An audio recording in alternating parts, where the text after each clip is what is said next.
Mutant power should never really be underestimated, and I'm here to tell you about some folks to watch out for. Well, the very powerful X-Men member Pixie is a beloved queer and magical mutant for many Marvel fans, such as myself, and today it is my personal goal to tell you why you should never really overlook her. Megan Gwynn, also known as Pixie, is one of the most interesting X-Men. She is half mutant but also half fairy. Her dual heritage gives her pixie-like eyes and colorful insect-type wings, and that gives her the ability to fly. She can also create this really cool substance that's pixie dust, and it can cause hallucinations. She also performs magic, particularly teleportation spells. Her magical aptitude also means she's really good in a fight. Her mystical talents essentially allow her to do anything, and when you combine that with this unique weapon that can cut magic itself and powers that act as a secret weapon against other mystics, I think I'm staring at a whole list of reasons why she shouldn't be doubted. I think her personality might secretly be her best tool. Her own experiences make her empathetic with the pain of others, but her bright and optimistic personality helps to draw people out of their personal darkness. Maro, who is only otherwise known as Sarah, is a mutant who has spent a long time with the Morlocks. Her mutant power is primarily the ability to willingly grow her bones out of her body, turning them into armor, weapons, and even projectiles. This ability is accompanied by hyperdense bones, a healing factor, and even dual hearts. Also, being raised by Mikhail Rasputin kinda turned her into a violent and vicious warrior. She was literally trained to be an efficient killer, and she knows how to use her bone-based powers for maximum damage, efficiency, and cruelty. She could be a dangerous villain. Look, upon first review, some folks think her power's a little lame, because basically, yeah,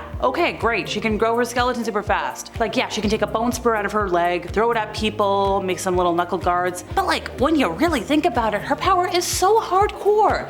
That has got to hurt. And considering that at first she can't really control the growth of her bones until Weapon X gets involved, she probably had a really rough time growing up as a mutant. Sure, she's got a bit of a convoluted past, being raised by the Morlocks, but like eventually she joins the X-Men. But she's not really a team player, and she's not really great at playing well with others. But like, I love her fiery personality, I love her mutation, and once again, pink hair, totally a bonus. So Nocturn is this alternate reality character, and that's not gonna stop her from qualifying for today's list. Why? Well, because I like her. And she's blue. Also, she just happens to be the daughter of Nightcrawler and the Scarlet. So she has aspects of both of her parents' powers. Otherwise known as Talia Wagner, she has heightened agility, reflexes, night vision, suction, but those are the more like basic abilities compared to her other powers. She's got telepathy, psychic shields, even the power to possess people for up to 12 hours. Where her parents' powers are involved, well, that's her ability to create brimstone hex bolts, which are balls of energy that she pulls from the brimstone dimension.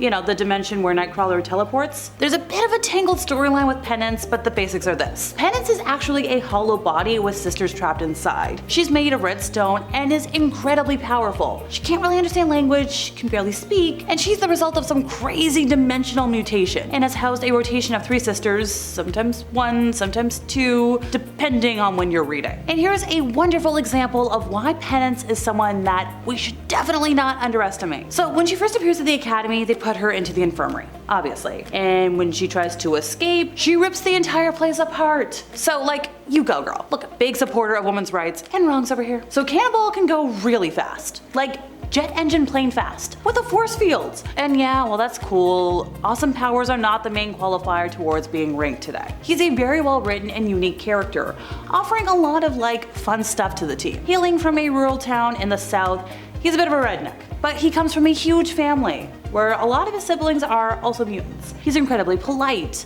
salt of the earth, a giant science fiction fan. He has the sort of unique characteristics and easy charm that allow him to fit in with the team really well. And he just adds so much fun to any situation he's added to. Lifeguard's mutation is pretty interesting, and one that didn't really manifest itself until later in her life. Basically, she can adapt to survive in any situation, developing many different mutations and powers in quick succession in order to stay alive. So like, if you chuck her into water, she's gonna grow gills. Or if there's explosives flying at her teammates, she can generate a force field. Exactly the type of gal I want around in any life or death situation. Sure, this is a power that could get kind of convoluted pretty easily, and could induce boredom if displayed too much. But if handled correctly with the right storyline, come on, give me more of Lifeguard. So Iceman may only play second fiddle in the X-Men movies, but his ability to create unbreakable ice from water vapor present in the air is like crazy powerful. He can create virtually any kind of physical structure almost instantaneously. He can use ice to repair damage to his body, he can freeze the water molecules inside another living person, and he can convert himself into vapor. Writer Mike Carey has said,